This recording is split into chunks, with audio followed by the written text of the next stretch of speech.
et, euh, et je vais prier. Seigneur, Seigneur, merci pour ta parole.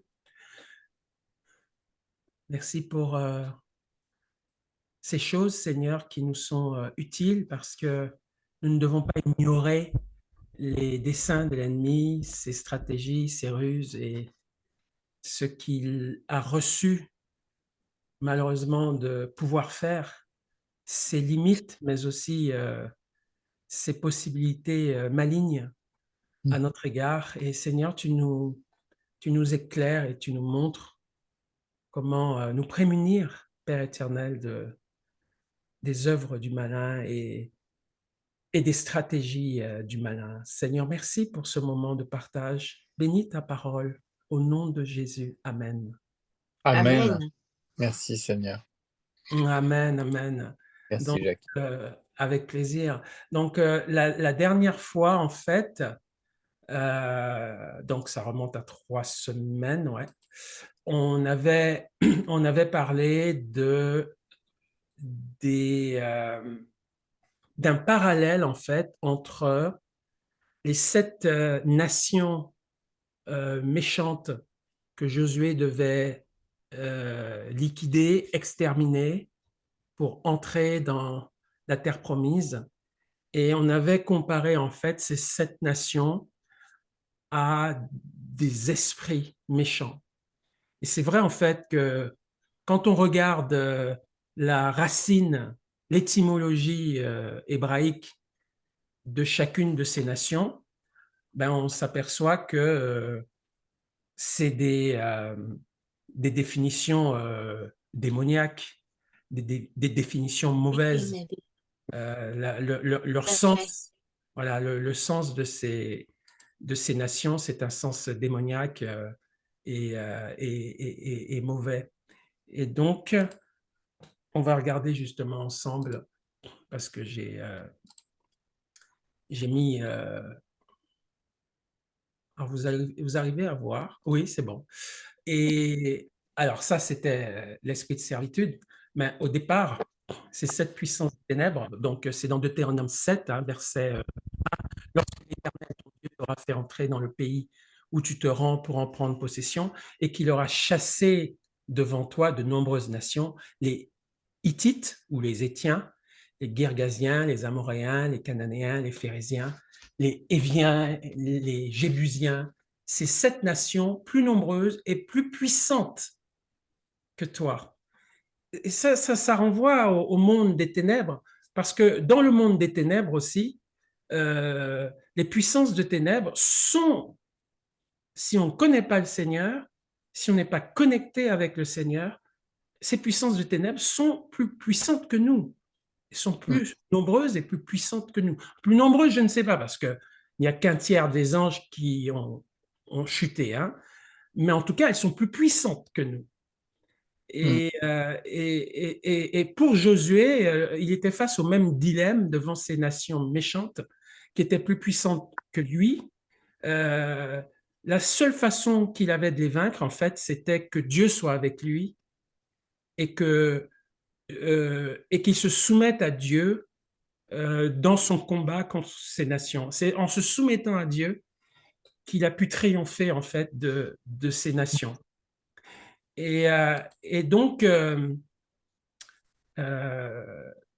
et donc, on a vu la première des nations qu'on a étudiée, c'était, alors, je ne veux pas dire de bêtises, je vais, je vais, voilà, je vais revoir ce que j'avais écrit déjà.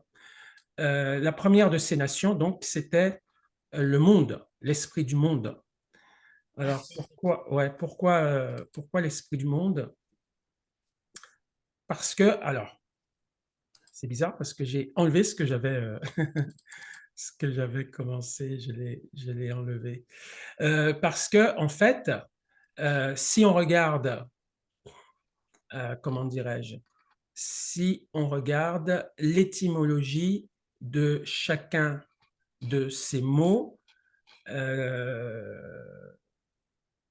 le mot, alors, ne quittez pas, le mot, la nation, pardon, qui est en rapport euh, avec l'esprit du monde, c'est bizarre parce que je, c'est les Phérésiens, voilà, les Phérésiens. Pourquoi? Parce qu'en fait, on avait dit que le mot phérésien vient du mot péresh en hébreu, et ça veut dire passer la frontière en fait, ce mot Mm. phérésien, passer la frontière. Donc ça veut dire que euh, ce peuple, les Phérésiens, sont l'image de l'esprit du monde parce que euh, c'est une frontière à ne pas franchir entre Josué et eux. Et quelle est la frontière qu'il ne faut pas franchir entre nous et les autres? Ben, c'est la frontière du péché et c'est la frontière entre l'esprit de Dieu et l'esprit du monde. Donc, les Phérésiens représentent en fait l'esprit du monde. On avait dit que pour vaincre aujourd'hui, dans notre combat spirituel, pour vaincre l'esprit du monde, il fallait un certain nombre d'armes et de remèdes. On avait dit que les armes, c'est pouvoir se défendre contre les attaques du monde ou de l'esprit du monde. Et puis on avait dit que le remède, c'est lorsqu'on est déjà sous l'influence de l'esprit du monde. Et les remèdes consistent à savoir quoi faire pour sortir de cet esprit du monde qui nous a contaminés. Donc, Mm. l'arme, c'est quand on n'est pas encore contaminé. Le remède, c'est quand on a été contaminé et qu'on doit sortir de l'esprit du monde. Mm. Voilà. Et donc on avait vu un certain nombre de... Donc, je ne vais pas revenir dessus, mais on avait vu donc que l'esprit du monde, c'est la chair en fait. C'est tout ce qui est lié de près ou de loin à la chair, parce que le monde, c'est la chair. Le monde, c'est quoi? C'est l'ensemble des hommes non générés, non régénérés par Dieu. C'est ça la définition du monde. La définition du monde, c'est l'humanité non régénérée. Donc l'humanité charnelle, qui est conduite, qui est guidée par sa chair, uniquement par sa chair, et non par Mm. l'Esprit de Dieu. Et qu'est-ce qu'il y a dans la chair? Eh ben, on le sait. Il y a l'orgueil, il y a la jalousie, il y a la rancune, euh, voilà, il y a tout ça dans le, comment dirais-je, dans l'esprit du monde. Hein. Il y a Mm. donc, je dirais l'orgueil, la rancune, l'entêtement, tout ce que la chair produit, le caractère humain sans Dieu. C'est ça, c'est ça l'esprit du monde.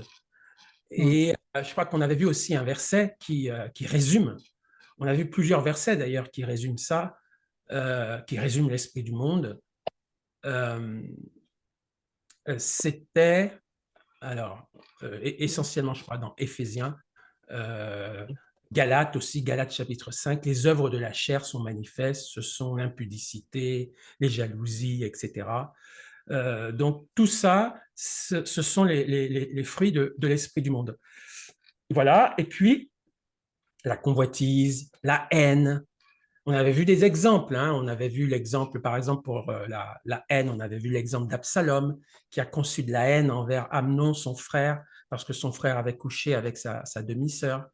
On avait vu la convoitise avec Akan qui avait volé un manteau et un lingot d'or dans la conquête de Jéricho. Ça, c'est la convoitise. Judas, pareil. Judas Iscariote, qui avait volé dans la bourse euh, parce que c'est sa chair corrompue et notamment la convoitise qui le guide, la division, l'égoïsme, voilà, tout ça, les querelles, tout ça, c'est les manifestations de la chair et donc du monde. Mais on a vu aussi que, comment dirais-je, il y a, si tu veux, le péché a deux sources en quelque sorte.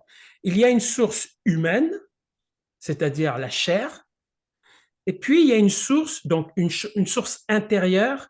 Jésus a dit d'ailleurs, c'est du dedans de l'homme que sortent les mauvaises choses, la cupidité, la méchanceté, les querelles. Toutes ces choses-là sortent du dedans de l'homme et sous l'homme. Donc, il y a une origine intérieure pour le monde, enfin la chair et l'esprit du monde. Et puis, il y a une origine extérieure, celle des démons. Parce que les démons, en réalité, sont là pour exciter la chair, puisque eux-mêmes ont chuté, eux-mêmes n'ont plus l'esprit de Dieu et eux-mêmes marchent, entre guillemets, dans la chair, hein, les démons. Donc, ils sont, ils sont les excitants, on va dire, extérieurs, les agents extérieurs qui vont exciter la chair, qui vont exciter la vieille nature de l'homme. On l'a vu dans le Jardin d'Éden, hein, le diable est venu exciter la convoitise de Ève et de Adam en disant de manger le fruit défendu. Donc, la chair est, comment dirais-je, est excitée à la fois par le péché à l'intérieur de soi, mais aussi par des démons qui sont là pour exciter, exciter la chose. Donc, on en avait fini avec l'esprit du monde, comment dirais-je, l'arme contre cet esprit du monde, c'est la foi. On l'avait vu dans 1 Jean 5, verset 4, parce que tout ce qui est né de Dieu triomphe du monde et la victoire qui triomphe du monde, c'est notre foi. Alors, ça paraît un peu compliqué de se dire, mais comment se fait-il que la foi, c'est ça qui nous fait triompher de l'esprit du monde? Oui, parce que la foi vient de ce qu'on entend vient de la parole de Dieu. La parole de Dieu, c'est la foi dans la parole de Dieu qui va crucifier notre chair, qui va crucifier la chair et qui va la rendre inopérante et qui va nous donner la foi de penser qu'on peut parvenir à glorifier le Seigneur sans manifester la chair, simplement par le Saint-Esprit. Donc, c'est bien la foi dans la parole de Dieu qui nous délivre de la chair, de l'affection de la chair, et donc du monde. Parce que le monde, c'est qui? C'est l'ensemble de tous les gens qui marchent dans la chair. Voilà. Et donc, la foi, c'est l'arme, et le remède, ou les remèdes, on a vu, c'est la sanctification. C'est-à-dire, lorsqu'on est atteint par cet esprit du monde, lorsqu'on est colérique, lorsqu'on est dans la jalousie, dans la division, etc., là, le remède, c'est essentiellement la sanctification. Jésus a dit, sanctifie-les par ta parole est la vérité. Et on est sanctifié, c'est-à-dire on sort de cette influence du monde par l'obéissance à la parole de Dieu. Et d'une certaine manière, la parole de Dieu va nous sanctifier et va nous faire sortir de la chair et donc du monde, de l'esprit du monde. On a vu aussi que l'esprit du monde, avec un grand E cette fois-ci, c'est un démon aussi. C'est un démon. C'est-à-dire, c'est un démon qui est spécialisé dans la chair pour faire tomber les hommes dans l'affection de la chair. C'est une principauté qui est spécialisée pour ça. Donc, il y a le monde et puis il y a l'esprit du monde. C'est-à-dire cette principauté qui est là pour s'occuper exclusivement de faire tomber les hommes dans la chair. Alors, on va voir justement par rapport à ça, on va voir, il ne faut pas que je me trompe. Oui, on va voir justement Éphésiens 6, versets 12 à 18.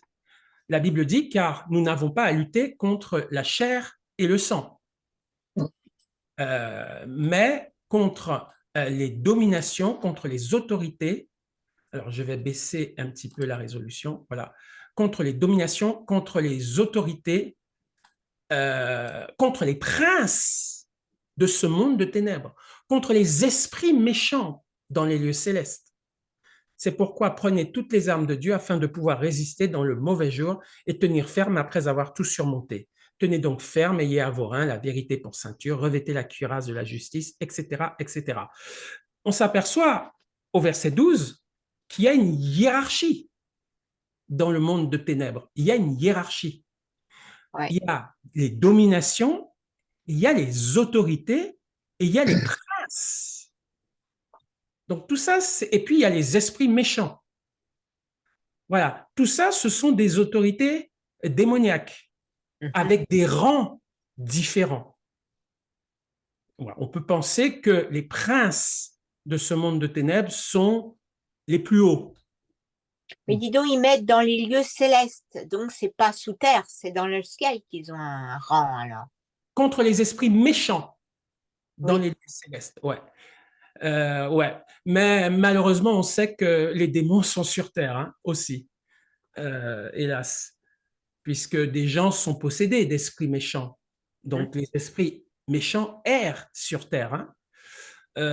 Alors, ils sont aussi dans les lieux célestes, oui, contre les méchants, contre les esprits méchants dans les lieux célestes. Effectivement, hein, ta réflexion, elle est intéressante parce que on voit que ces esprits méchants se baladent en quelque sorte, hein, ne sont pas que sur terre. Hein. D'ailleurs, on se rappelle Satan lui-même hein, qui a dit, quand il a éprouvé Job, Dieu lui a dit, mais d'où viens-tu? Il a dit, je viens de me promener sur la terre. Donc, il s'est promené sur la terre et à un moment donné, il s'est retrouvé au milieu des fils de Dieu pour ensuite accuser Job. Donc, il était dans les lieux célestes à un moment donné, mais à un moment donné, il se baladait sur la terre. On peut penser que les démons font un peu ça. Un peu ça, je dirais, parce qu'on n'est pas sûr, mais beaucoup pensent que les démons ne peuvent plus maintenant entrer comme ils le pouvaient dans la présence de Dieu, ou en tout cas, les choses sont plus compliquées que ça.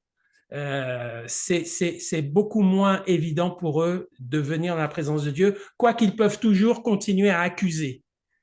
Donc, ils peuvent aussi accuser à distance sans être dans la présence de Dieu. Bon, bref, c'est pas l'objet de la discussion aujourd'hui, mais c'est vrai que ils se promènent. Hein, ils se promènent. Je voulais mettre l'accent sur le verset 12 pour montrer qu'il y a différents rangs, Oui. il y a une hiérarchie. Mmh. Une hiérarchie. Et cette hiérarchie, elle est intéressante parce que, en fait, c'est cet esprit, c'est cette nation que Josué devait chasser, sont à mettre en rapport avec les 7 princes, c'est-à-dire les hauts dignitaires, si je puis dire, du monde de ténèbres, les plus hauts, les plus élevés en hiérarchie. Et donc, ceux qui sont élevés en hiérarchie ont autorité sur les autres, c'est-à-dire les esprits méchants, par exemple. Les esprits méchants, ce n'est pas les princes, c'est en dessous. Voilà. Excuse-moi, j'ai une Oui, question. Est-ce que justement, dans le monde, les gens sont des vecteurs de ces esprits-là? Pardon, ma fille. bien sûr. Et donc, on voit, tu sais, les soldats romains, même les Allemands pendant la guerre, tous ces esprits méchants et puis ces généraux, ces grades dans la méchanceté, dans la violence, c'est la duplication du monde des ténèbres, en somme matérialisée. Oui, oui, oui, c'est ça. On le voit aussi dans le livre de Daniel, où Daniel dit à un moment donné qu'il était avec le roi de Perse. Hmm. Pardon, il combattait, j'ai pas le texte exact là, il a combattu contre le roi de Perse ou contre le prince de Perse. Il faudrait revoir le passage. Ça veut dire que il y avait une principauté qui était à côté du roi de Perse Hmm. et qui était démoniaque et qui avait le même rang finalement que le roi de Perse. Ah oui. Il y a le roi de Perse humain, physique, un homme, Et puis, il y a le prince ou le roi de Perse spirituel, c'est-à-dire qui a la même autorité, mais dans le monde démoniaque. Ah oui. Voilà. Donc, par exemple, Hitler était à côté d'Hitler ou à ses côtés, il y avait carrément Satan. Je pense que c'était le diable hein, qui était directement là hein, avec Hitler. Mm. Ses émissaires, Himmler, Göring, etc., ils étaient, eux, sous le contrôle d'esprits méchants inférieurs. Mm. Mm. Voilà, donc c'est une logique hiérarchique qui est respectée. C'est-à-dire les démons respectent la logique hiérarchique qu'on trouve Ouais. chez les hommes ou qu'on trouve chez Dieu, hein, dans le Mm. royaume. Ils ont une hiérarchie aussi avec laquelle ils fonctionnent. Donc plus la personne a une autorité, plus l'ange ou le démon qui l'accompagne a Ouais. une autorité élevée. Ouais. Donc, Mm. Je vais te demander, Jacques, il paraît-il qu'on a chacun un ange qui nous suit et quand on meurt, l'ange nous accompagne jusque devant Dieu. Est-ce que chacun a son ange aussi, on m'avait dit? ça, c'est une question parallèle. Je Que peux là, pas. c'est des démons qui accompagnent les fous, là, comme Claire et tout ça. On doit avoir des anges gardiens aussi, Oui, peut-être. probablement, oui. Moi, je Oui, pense. oui. Pour les chrétiens, moi, je sais pas. Ouais, ça demande du temps pour bien répondre à la question. Je pourrais pas te répondre maintenant, mais Mm. je peux faire des recherches parce que c'est pas tout à fait ce qu'on étudie ce soir, mais ça demande de l'investigation pour bien te répondre. Mm. Euh, les enfants les enfants ont des anges, je le crois, parce que c'est écrit, hein, que les enfants, ils ont leurs anges. Hein. Voilà. Maintenant, les anges sont à notre disposition en tant que croyants. Ils servent les hommes, ils sont au service des hommes. Les anges sont au service des croyants. D'accord. Les anges, Mm. quand on dit les anges, ça sous-entend les anges, les saints anges, ceux qui n'ont pas chuté, ceux Oui. qui Ah oui. sont fidèles à Dieu. Hein. Voilà. Maintenant, à l'inverse, les démons influencent les hommes aussi. Oui. Bien sûr, on l'a vu avec Hitler, on l'a vu avec le roi de Perse, enfin des rois Mèdes et Perses dans Daniel. Les démons aussi excitent. On l'a vu avec Judas. Satan est entré carrément dans Judas. Donc, Ouais. les démons et les anges ont une influence sur nous, soit pour nous Mm. servir, si ce sont des anges. On les Si, appelle les anges gardiens, d'ailleurs. Mm. alors ça, c'est ce qu'on dit dans la Bible, je ne vois pas ça écrit, hein, dans la notion d'ange gardien. Sauf pour les enfants, il faudrait regarder de plus près, hein, parce qu'il est dit qu'ils ont leurs anges dans les cieux, hein, qui veillent sur eux, parlant des enfants. Mais il faudrait qu'on revoie ce verset, ça fait partie d'un autre débat, mais je mets une réserve pour les enfants. Hein. Je dis les enfants, les nourrissons et les enfants qui n'ont pas encore atteint l'âge Ah oui, de raison. disponible pour l'âge de raison pour discerner le bien du mal. Hein. Eux ont D'accord. leurs anges qui les gardent. On pourrait parler éventuellement d'anges gardiens pour eux, bien que Mm. le terme, je ne le vois pas, a priori, je ne le vois pas dans la Bible, le terme ange gardien. Maintenant, pour les adultes, les croyants adultes, on n'a pas, j'ignore si on a des anges gardiens. Je sais une chose, c'est que les anges sont à notre service, comme Pierre, par exemple, Mm. lorsque il est dans la prison, un ange vient le libérer. Ah oui, oui. Un ange vient le libérer. Après, l'ange disparaît. Il n'est pas tout le temps avec Pierre. Mm. Mm. Parce Mm. que la notion d'ange gardien sous-entend qu'il est toujours là. Ah oui, Or, oui. dans le cas de Pierre, l'ange n'est pas resté avec Pierre. Il est dit qu'à un moment donné, il est parti. Les anges ont des missions, accomplissent des missions. Ça, c'est Mm. sûr. Maintenant, est-ce Ouais. qu'ils sont toujours là à côté de nous pour nous garder? La Bible n'est pas claire à ce sujet. Enfin, ne dit rien de particulier à ce sujet. C'est possible que oui, c'est possible que non. En tous les cas, c'est peut-être pas le même ange. Ça peut être un ange qui reste pour un temps. Après, il s'en va parce que les anges ont des missions qu'ils tiennent de Dieu, pas de nous. C'est Dieu qui leur donne des missions. Donc, une fois qu'ils ont terminé leur mission, ils font autre chose que Dieu leur demande de faire. Ils sont d'abord au service de Dieu qui, après, les délègue pour nous. Mais ils sont d'abord serviteurs de Dieu. Donc, ils ont des missions que Dieu leur donne. Voilà. Et voilà ce qu'on peut dire en gros. Voilà. Même, c'est bien éclairant, quoi. Oui. Oui, oui, oui, voilà ce qu'on peut dire. Alors, pour revenir à notre étude, donc, on a vu l'esprit du monde. Et donc, ça, ce sont des versets, on a vu les caractéristiques de l'esprit du monde, etc. Donc, aujourd'hui, on va parler d'un deuxième ennemi que Josué devait exterminer, une deuxième nation que Josué devait exterminer, c'était les Cananéens. Oui, les Cananéens. Alors, ouais, les Cananéens. Donc,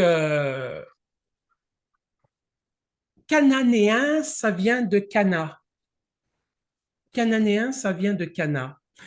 Et dans la racine du mot, du mot Cana, ça veut dire être courbé, humilié, asservi.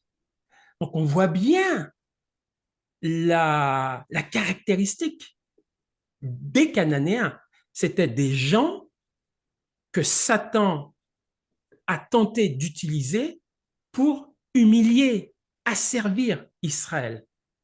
Et derrière ces gens, ces Cananéens, ils étaient évidemment, bien évidemment, puisqu'ils ne connaissaient pas Dieu, c'était des ennemis de la foi, ils étaient sous l'influence d'un esprit.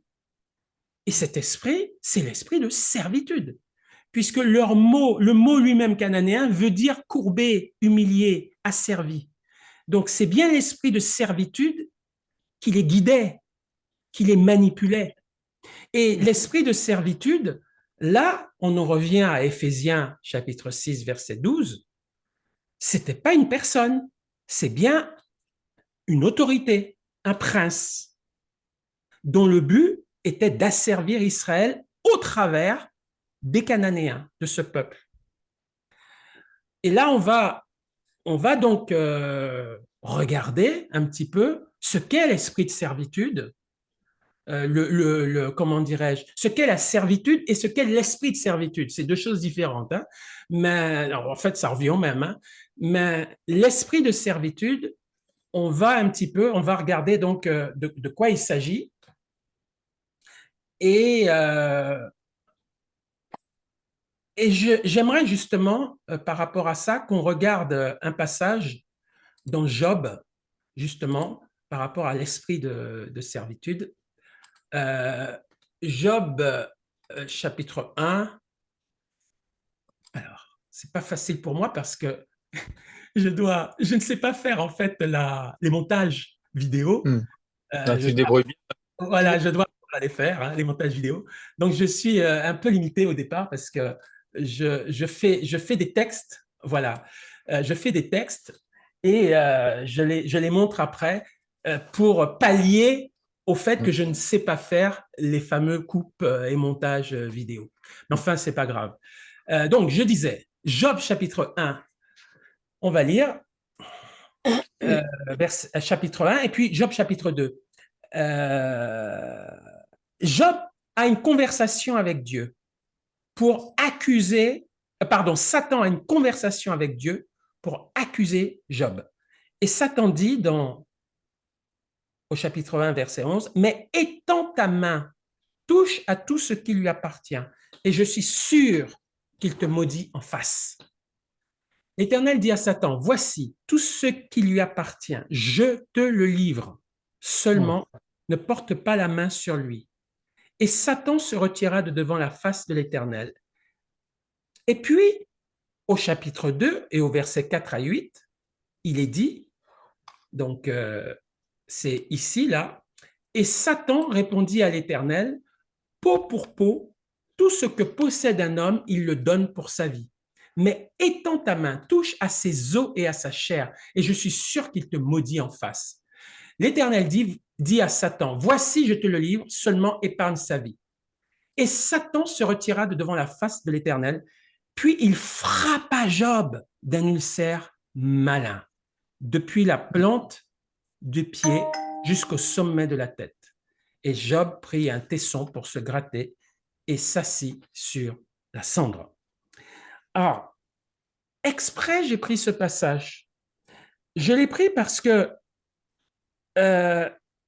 il définit vraiment ce qu'est l'esprit de servitude.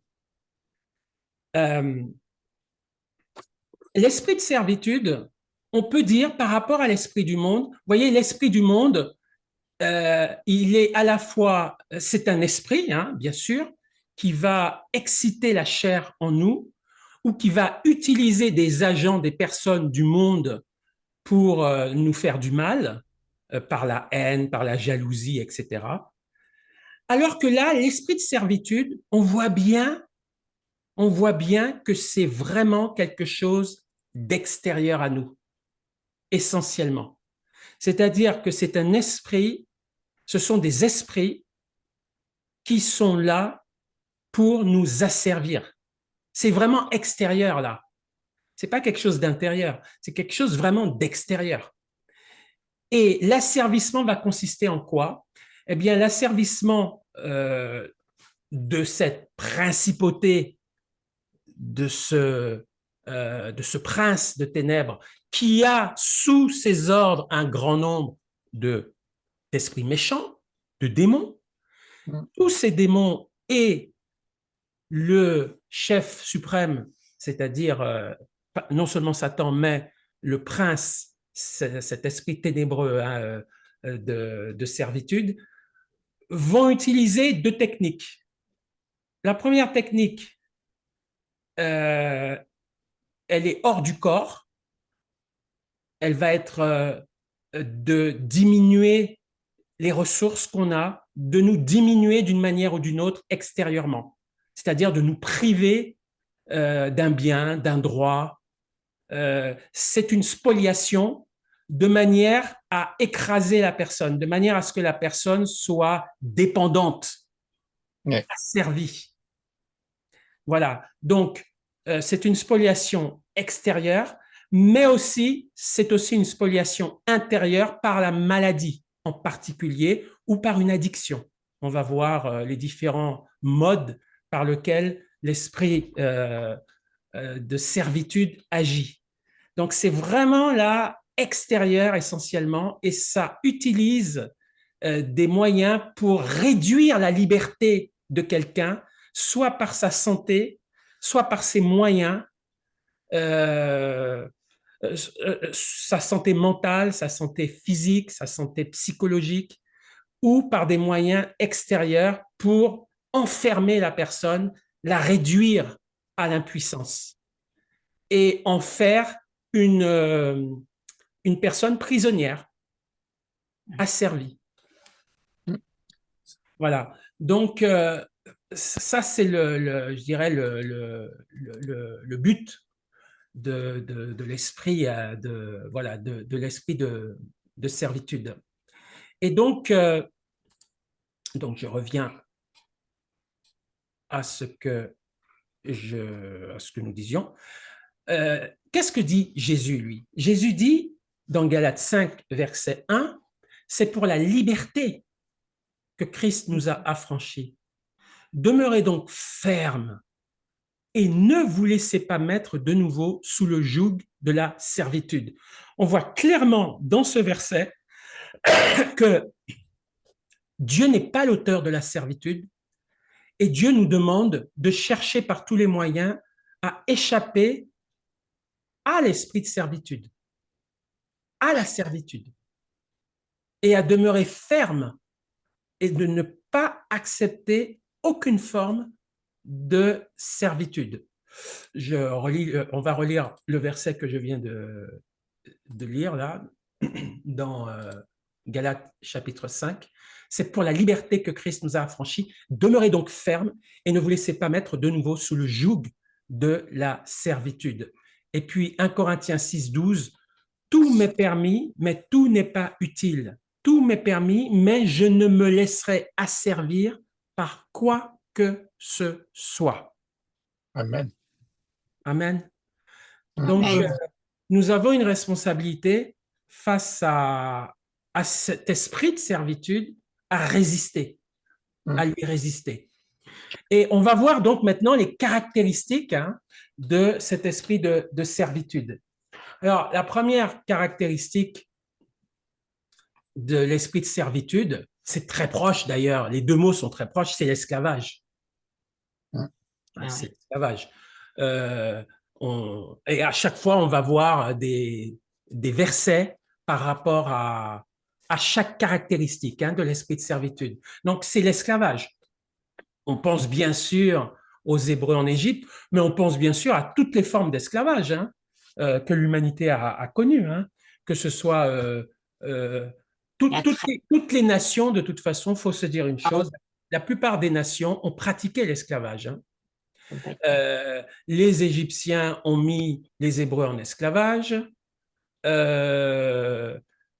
Une partie parfois des Hébreux, contrairement à la volonté de Dieu, mettaient leurs propres concitoyens en esclavage. Les Romains ont mis d'autres nations en esclavage. Les Arabes ont mis d'autres nations en esclavage. Les Africains ont mis des nations entre eux en esclavage. Les Européens ont mis un grand nombre d'Africains en esclavage lorsqu'ils sont allés dans les Amériques, etc., etc. Tous les peuples ont pratiqué ça. Donc, faut pas trop, comment dirais-je, on est tous coupables de ça parce que l'esclavage, c'est un esprit qui consiste à enchaîner et à réduire la liberté de quelqu'un pour s'en servir à ses fins. Donc ça a été pratiqué dans le monde entier, dans tous les pays. Les Chinois ont été mis en esclavage par les Japonais, etc., etc. La liste est longue. Donc, ce fait de l'esclavage, malheureusement, c'est l'homme, c'est dans l'homme, c'est quelque chose de méchant et c'est quelque chose que l'homme, quand il ne connaît pas Dieu, a pratiqué et malheureusement pratique encore aujourd'hui. Alors justement, on va voir dans Exode 1, versets 13 et 14. D'ailleurs, une parenthèse, les Slaves, le mot slave, c'est-à-dire tous ceux qui habitent la Serbie, euh, euh, l'Ukraine, La Pologne. le Monténégro, peut-être une partie de la Pologne, tout ça, ça s'appelait des Slaves. Le mot slave, ça veut dire esclave. Ah, esclave. Slave. C'était des esclaves. Du tsar de Russie, ils étaient esclaves du tsar, et puis ils étaient esclaves d'autres peuplades. Même eux étaient des esclaves à un moment donné. C'est pour ça que le mot d'ailleurs est resté. Le mot slave. En anglais, slave, esclave. Tout ça pour dire que l'esclavage, c'est dans le monde entier. C'est un mal mondial. Alors, Exode 1, verset 13-14, alors les Égyptiens réduisirent les enfants d'Israël à une dure servitude. Ils leur rendirent la vie amère par de rudes travaux en argile et en briques, et par tous les ouvrages des champs. Et c'était avec cruauté qu'ils leur imposaient toutes ces charges. Donc, une caractéristique de l'esprit de servitude, c'est donc l'esclavage des hommes. Une autre caractéristique, c'est les dépendances, les addictions. Quand je dis dépendance, c'est les addictions, c'est-à-dire nicotine, tabac, alcool, drogue, médicaments, habitudes néfastes, pornographie, toutes les addictions. C'est gouverné, c'est géré par ce prince de ténèbres, l'esprit de servitude. C'est lui qui gère ça. Voilà. Dans Proverbe 23, d'ailleurs, on va lire le passage, Proverbe 23, verset 20 et suivant, on voit, là on va parler de la pornographie, pas la pornographie, la prostitution. On va voir comment, voilà, comment ça procède. Ne sois pas parmi les buveurs de vin, parmi ceux qui font excès des viandes, car l'ivrogne et celui qui se livre à des excès s'appauvrissent, et l'assoupissement fait porter des haillons. Par qui, pour qui Léa, pour qui les hélas, pour qui les disputes, pour qui les plaintes, pour qui les blessures sans raison, pour qui les yeux rouges, pour ceux qui s'attardent auprès du vin, pour ceux qui vont déguster du vin mêlé. Entre parenthèses, l'alcoolisme, c'est l'esprit de servitude qui est derrière. On continue. Ne regarde pas le vin qui paraît d'un beau rouge, qui fait des perles dans la coupe et qui coule aisément. Il finit par mordre comme un serpent et par piquer comme un basilic. Tes yeux se porteront sur des étrangères et ton cœur parlera d'une manière perverse. Tu seras comme un homme couché au milieu de la mer, comme un homme couché sur le sommet d'un mât. On m'a frappé, je n'ai point de mal, on m'a battu, je ne sens rien. Quand me réveillerai-je? J'en veux encore. Donc là, on est plus dans l'alcool. Là, j'ai pris ce passage pour montrer la servitude, l'esprit de servitude vis-à-vis de l'alcool. Ça peut être aussi la domination. Donc, ça ressemble à l'esclavage, hein, c'est très, très proche. Hein. Mais la domination, on peut le voir dans un couple aussi. Oui. Il y avoir un esprit de domination dans un couple. Ça, c'est l'esprit de servitude. Et C'est-à-dire, les oui, truands entre eux, tout ça, les truands entre eux. les truands entre eux. Et dans le couple, ça veut dire que l'un des membres du couple harcèle, tyrannise et domine son partenaire. Ça, c'est l'esprit de servitude aussi. Hein. 2 Chroniques 36, 17, 20. Alors l'Éternel fit monter contre eux le roi des Chaldéens et tua par l'épée leurs jeunes gens dans la maison de leur sanctuaire. Il n'épargna ni le jeune homme, ni la jeune fille, ni le vieillard, ni l'homme aux cheveux blancs. Il livra tout entre ses mains. Nebuchadnezzar emmena captifs à Babylone ceux qui échappèrent à l'épée et ils furent assujettis à lui et à ses fils jusqu'à la domination du royaume de Perse. Donc, tout ce qui est lié à un esprit de domination, c'est la servitude. Quand, par exemple, une nation a une dette, le plan Marshall, hein, par exemple, au sortir de la guerre, hein, Ah oui. 1945, toute l'Europe était sous domination américaine pour payer la dette de leur libération de l'Allemagne nazie. Donc, il y avait quand même une certaine servitude des États-Unis. Mais oui. Et on en a encore les séquelles. On en est toujours, bien sûr, il y a cette servitude. Alors, ce n'est pas une servitude aussi grave que des peuples qui asservissent méchamment en tuant, etc. Mais c'est quand même une servitude. Parce que tu as une dette. Tu es sous une dette. Le plan Marshall, c'est une dette que l'Europe doit payer plus ou moins aux États-Unis, ou devait payer. Je ne sais pas où ça en est maintenant. Donc, ça, c'est des esprits de domination. Il faut éviter, évidemment, d'être sous des dettes, parce que quand on est sous une dette, c'est l'esprit de servitude qui se manifeste aussi. C'est vrai. Ouais. La manipulation aussi est liée à l'esprit de servitude. On voit l'exemple donc de Judas dans Matthieu 26. Alors l'un des 12, appelé Judas Iscario, alla vers les principaux sacrificateurs et dit: que voulez-vous me donner et je vous le livrerai? Et ils lui payèrent 30 pièces d'argent. Depuis ce moment, il cherchait une occasion favorable pour livrer Jésus. Alors Judas, qui l'avait livré, voyant qu'il était condamné, se repentit et rapporta les 30 pièces d'argent aux principaux sacrificateurs et aux anciens, en disant: j'ai péché en livrant le sang innocent. Ils répondirent: que nous importe, cela te regarde. Donc là, Judas a manipulé le Seigneur. C'est-à-dire que dans le dos du Seigneur, il l'a trahi pour de l'argent et il a usé de manipulation à son égard, mais lui-même aussi était manipulé, Ah Judas, oui. par Mm, ceux qui lui ont donné 30 pièces d'argent. Il était lié mm. par un serment pour trahir le Seigneur. Donc lui-même était manipulé. Et puis il était manipulé surtout par Satan, qui est rentré en lui pour trahir le Seigneur. Donc là, on a une double manipulation sur Judas, hein. Donc tout ce qui est lié à la manipulation, quand on est manipulé par quelqu'un, on ne le sait pas en général, hein, d'ailleurs, quand on est manipulé par quelqu'un, eh bien, c'est lié à l'esprit de servitude. C'est-à-dire qu'on est sous le contrôle, on n'est pas libre, on est sous le contrôle de quelqu'un d'autre.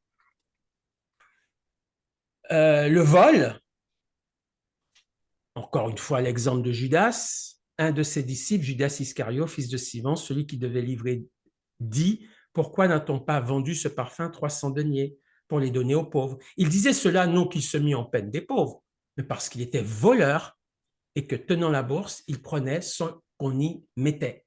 Le vol aussi est une addiction finalement, hein. La kleptomanie. Voilà, kleptomanie. La kleptomanie, mais ça abandonne la kleptomanie parce que les gens, lorsqu'ils ont l'occasion de voler, même s'ils ne sont pas kleptomanes, ils volent, hein. Hein, donc, c'est bien plus grand que la kleptomanie, hein. Euh, le fait de, dès qu'on a une occasion de voler son prochain et qu'on le fait, on est sous un esprit de servitude. Et cette servitude, elle se manifeste par le vol. Il n'y a pas besoin d'être kleptomane pour être sous la servitude du vol. C'est ça que je veux dire, hein. Ouais. Ben, dans un, c'est l'esprit, dans l'autre, c'est la maladie, hein. Voilà. Ouais, La... ouais, ouais, exactement, exactement. Mais dans tous les cas de figure, l'esprit de servitude est derrière pour provoquer, soit par la convoitise, soit par la maladie, pour provoquer le vol, hein. Voilà. Et d'ailleurs, l'esprit de servitude, là, dans le cas d'un vol, l'esprit de servitude peut agir à la fois chez le coupable, celui qui vole, mais aussi peut agir chez la victime. Parce que vous avez des gens qui se font très souvent voler. Oui. Voilà.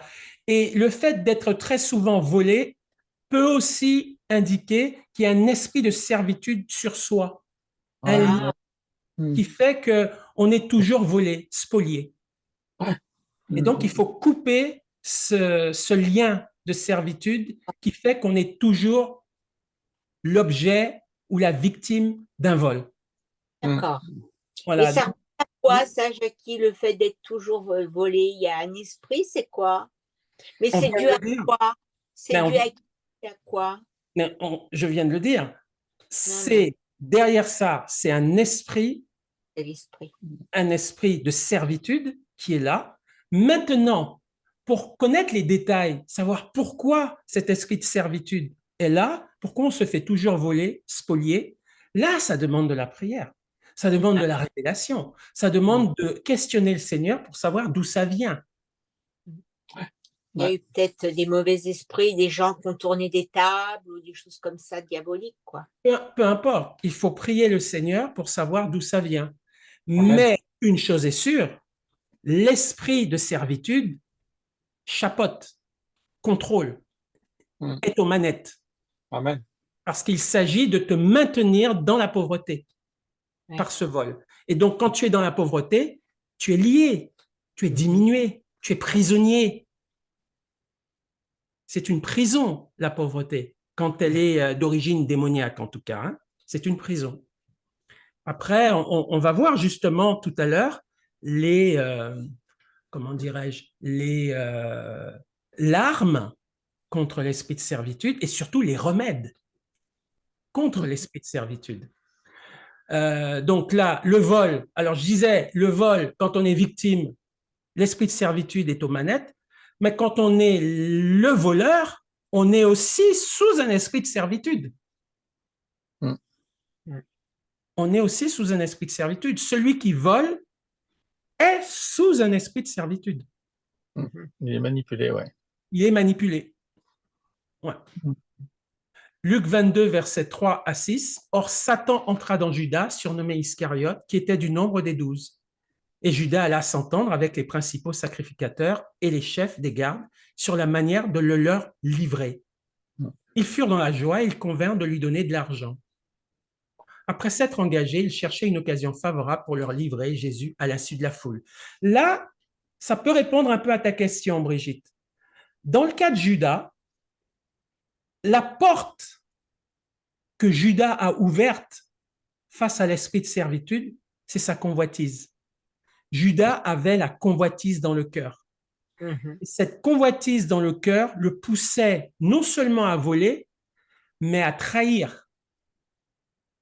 Oui. Ouais. À trahir son prochain pour de l'argent. Et la porte ouverte qui a permis à l'esprit de servitude de le manipuler et de le tenir, ça a été sa convoitise. Ça, c'était la porte ouverte Ouais. qu'il n'a pas fermée. Ouais. Ouais. Voilà. Ensuite, autre caractéristique de l'esprit de servitude, c'est la maladie. Ouais. Évidemment, la maladie. Parce que, rappelez-vous, au début, on a lu Job. Satan s'est présenté devant Dieu et il est dit à un moment donné, il frappa Job d'un ulcère malin. Et ça, c'est extrêmement important, je pense, de le comprendre, que la maladie est un outil, comment dirais-je, un outil très apprécié, très utilisé par les démons. Et c'est, je dirais presque, c'est l'une des manifestations les plus fortes de l'esprit de servitude, la maladie. Parce que les démons, comme on l'a vu pour Job, ils ont des pouvoirs pour envoyer des maladies. On l'a bien vu là avec Job. Il a frappé Job d'un ulcère malin. Ça veut dire que les démons ont le pouvoir de mettre des maladies. Donc ça, c'est très important de le savoir. Il y a toujours un lien, même s'il est indirect, il y a toujours un lien entre les démons et la maladie. Toujours. Même une maladie, comment dirais-je, une maladie héréditaire ou qu'on croit, comment dirais-je, qu'on croit, même une grippe, hein, même, il y a toujours, l'ennemi n'est jamais loin. C'est ça que je veux dire. L'ennemi n'est jamais loin. Pourquoi? Parce qu'il a ce pouvoir, il est le vecteur, il est un vecteur principal pour frapper de maladie les hommes, le diable. Voilà, il a autorité sur la maladie et il peut envoyer la maladie à n'importe qui, si Dieu le permet. Donc, il va falloir là se prémunir par rapport à ça, parce qu'on sait que lui, il a ce pouvoir d'envoyer des maladies. Ouais. On voit un exemple, la femme courbée, hein, premier exemple, dans Luc 13. Jésus enseignait dans une des synagogues le jour du sabbat, et voici, il y avait là une femme possédée d'un esprit qui la rendait infirme depuis 18 ans. Elle était courbée et ne pouvait pas du tout se redresser. Lorsqu'il la vit, Jésus lui adressa la parole et lui dit, « Femme, tu es délivrée de ton infirmité. » Et il lui imposa les mains. À l'instant, elle se redressa et glorifia Dieu. Mais le chef de la synagogue, indigné de ce que Jésus avait opéré cette guérison un jour de sabbat, dit à la foule, « Il y a 6 jours pour travailler. Venez donc vous faire guérir ces jours-là et non pas le jour du sabbat. » « Hypocrite !» lui répondit le Seigneur. Est-ce que chacun de vous, le jour du sabbat, ne détache pas de la crèche son bœuf ou son âne pour le mener boire? Et cette femme qui est une fille d'Abraham et que Satan tenait liée depuis 18 ans. Donc, Satan lui envoie une maladie, lui envoie une infirmité depuis 18 ans. Il lui a envoyé ça. ne fallait-il pas la délivrer de cette chaîne le jour du sabbat? Ce même Satan qui a envoyé un ulcère malin sur Job. Donc, on peut dire que l'esprit de servitude a un outil privilégié pour asservir les hommes, la maladie. Un autre exemple de cette maladie, qui est une caractéristique de l'esprit de servitude, c'est le démoniaque muet, Matthieu 12, verset 22. Ah oui. Alors on lui amena un démoniaque aveugle et muet, et il le guérit, de sorte que le muet parlait et voyait. Voilà, c'est un démon qui a amené la cécité et le mutisme. Alors, je ne suis pas en train de dire que tous les aveugles sont aveugles à cause d'un démon, ou tous les muets sont muets à cause d'un démon. Je suis simplement en train de dire que le royaume de la maladie est un outil privilégié pour les démons.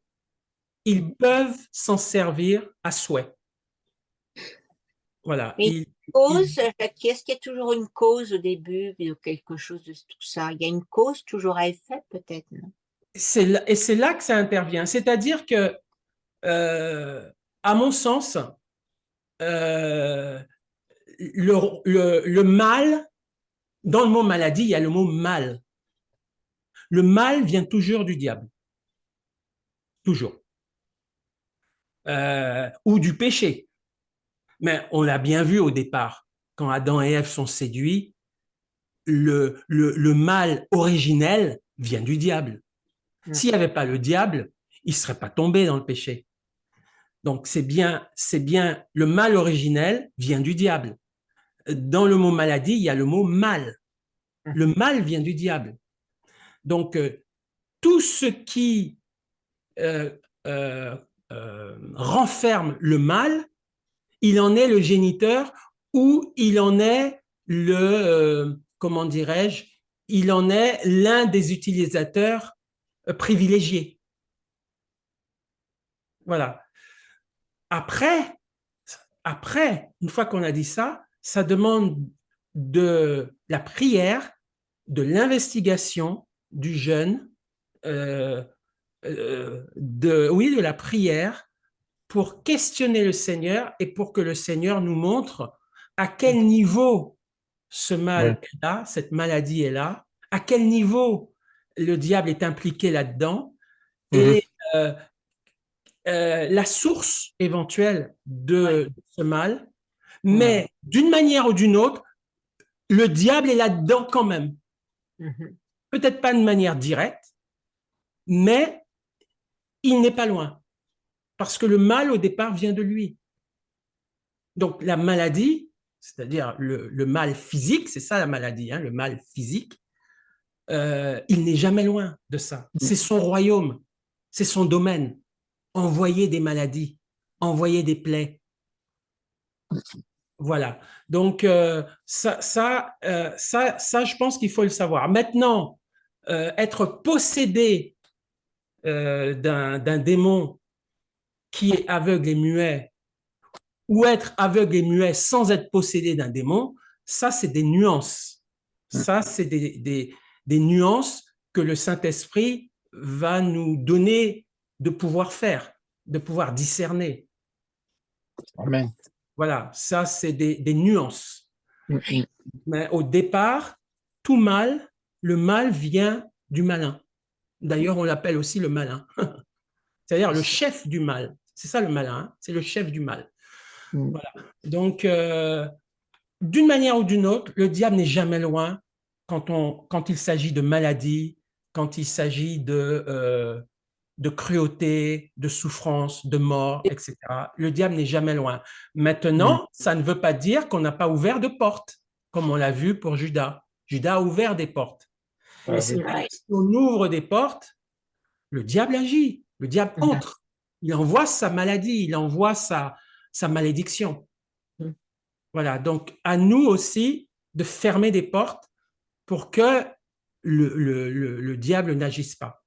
Parfois, malheureusement, le diable peut se présenter devant Dieu et nous accuser gratuitement, faussement. Et bon, comme dans le cas de Job, Dieu peut permettre que le diable frappe d'une maladie. Mais ce sont des cas très spécifiques et on voit par exemple dans le cas de Job que Dieu a glorifié son serviteur Job en le délivrant à la fin de cette Il avait un plan. du diable. Hein. Voilà. Donc, c'est pas tout le temps comme ça, hein, heureusement.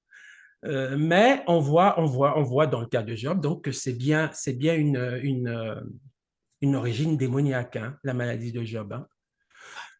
Hein. Et puis, troisièmement, la femme à la perte de sang, ça c'est le troisième exemple, pour montrer que la maladie est concoctée, a pour origine, d'une manière ou d'une autre, l'esprit de servitude. Or, il y avait une femme atteinte d'une perte de sang depuis 12 ans. Elle avait beaucoup souffert entre les mains de plusieurs médecins. Elle avait dépensé tout ce qu'elle possédait et elle n'avait éprouvé aucun soulagement, mais était allée plutôt en empirant. Ayant entendu parler de Jésus, elle vint dans la foule par derrière et toucha son vêtement, car elle disait, si je puis seulement toucher ses vêtements, je serai guérie. Au même instant, la perte de sang s'arrêta et elle sentit dans son corps qu'elle était guérie de son mal. Jésus connut aussitôt en lui-même qu'une force était sortie de lui et se retournant au milieu de la foule, il dit, qui a touché mes vêtements? Ses disciples lui dirent, tu vois la foule qui te presse et tu dis qui m'a touché. Il regardait autour de lui pour voir celle qui avait fait cela. La femme, effrayée et tremblante, sachant ce qui s'était passé en elle, vint se jeter à ses pieds et lui dit toute la vérité. Mais Jésus lui dit, ma fille, ta foi t'a sauvée, va en paix et sois guérie de ton mal. Amen. Amen. Donc, la foi sans partage, 100% de foi qu'il a poussé à toucher. Ouais, c'est ça. La foi de cette femme. La foi de cette femme qui l'a sauvée hein, de sa maladie, de sa perte de sang. Et c'est pour ça, lorsqu'on est en prière ou lorsqu'on est connecté au Saint-Esprit, on sait qu'il n'y a pas de hasard en fait.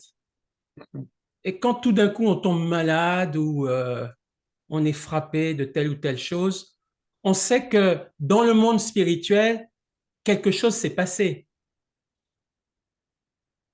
Il n'y a pas de hasard. Dieu a permis ça, mais c'est à la fois physique, c'est vrai, c'est un virus, c'est un microbe, c'est quelque chose, mais c'est aussi spirituel parce qu'on sait que Satan a des pouvoirs sur le mal, sur la maladie. On l'a vu dans la parole, et si Dieu nous a montré l'exemple de Job, c'est pour nous dire, attention, Satan a des pouvoirs par la maladie.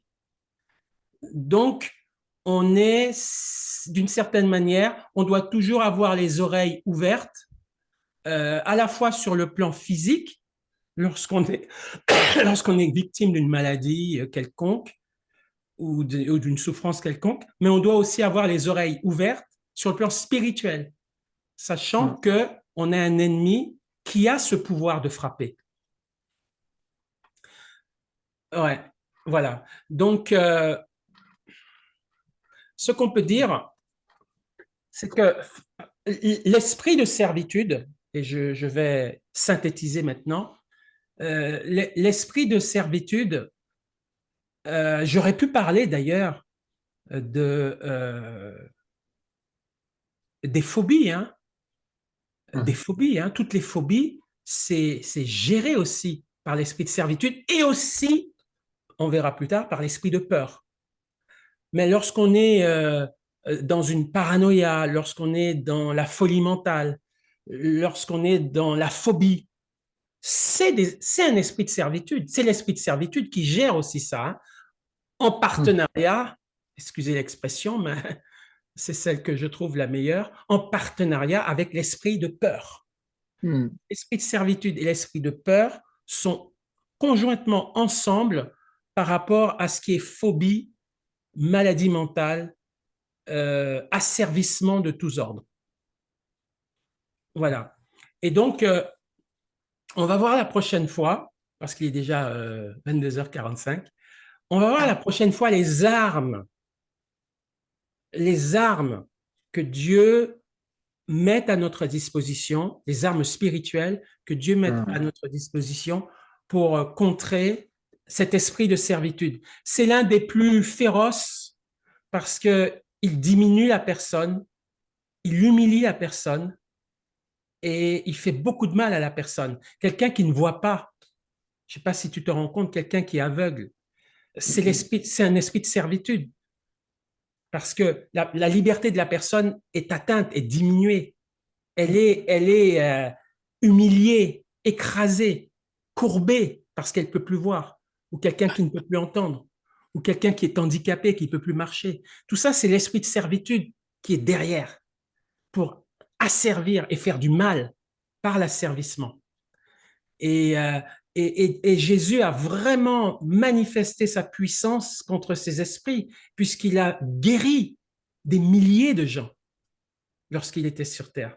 Il a guéri des boiteux, il a guéri des aveugles, il a guéri des sourds, des gens qui étaient sous ces esprits de servitude qui se manifestaient par un handicap physique. Et donc, on va voir les armes contre cet esprit de servitude et nous-mêmes, on est appelés à être une arme contre cette esprit de servitude, puisque Jésus dit, voici les miracles qui accompagneront ceux qui auront cru. En mon nom, ils imposeront les mains aux malades et les malades seront guéris. Donc nous pouvons être des instruments, des armes, des remèdes contre l'esprit de servitude qui a vaincu nos frères ou qui a vaincu des gens autour de nous. Comment? La prière aussi, c'est une arme. La prière, bien sûr. Donc tout ça, on va voir toutes ces armes, ces remèdes, ces armes contre les. Ah oui, oui. Ouais. C'est bien que tu nous racontes. On comprend mieux les ramifications, les liens entre tous ces esprits méchants. Ils sont liés entre eux. J'ai toujours suit. l'habitude de dire que les péchés tous les péchés sont voisins. Oui, oui, c'est ça. On comprend mieux les ramifications des choses. Et tous les esprits méchants sont voisins, de même aussi tous les péchés sont voisins. Parce que, je prends un exemple, quand tu as décidé de faire le casse d'une banque, c'est un esprit de vol. Tu vas voler. Et quand tu vas voler, tu viens avec quoi? Tu viens avec une arme. Donc, tu es prêt à tuer. Et quand on t'attrape après que tu aies volé ou que tu aies tué, tu vas dire, ah non, c'est pas moi. Tu vas mentir.